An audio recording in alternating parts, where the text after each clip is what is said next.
For Mariama Jario, taking her two daughters to a traditional circumciser when they were 5 and 4 was an act of love.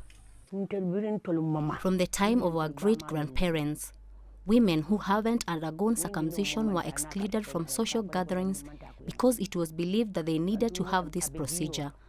This practice is also supported by interpretations of Islam and the Quran. If a woman has not been circumcised, she cannot participate in traditional women's festivals.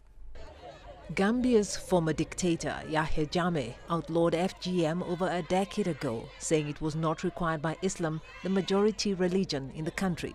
Today, however, Jario strongly supports an attempt in parliament to repeal the ban. I want them to allow us to do it because they come here to advocate against it. But when I tried to speak up, they told us to stop.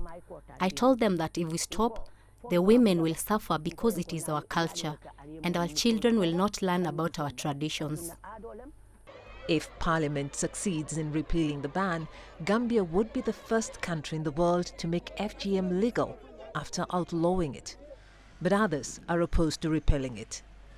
You take ablution, water, you take bath. That's the only thing that can make a woman clean, not cutting her parts. In fact, I associate cutting her parts with idol worshipping, sacrificing blood. I said this is un-Islamic. And I made it very clear, Islam is too civilized for that. Islam is not a torture. We are preparing for the worst. I can't sit here confidently and tell you that in July, our MPs are going to maintain the law. I don't know what they are going to do. But my problem is, how do we make sure that whatever happens to the law, our communities are getting the right information? The bill passed its second reading in March, with only 5 out of 53 lawmakers voting against it. Parliament is expected to make the final vote on July 24. What is wrong shall never be right. This is wrong, and I will start to say it's wrong.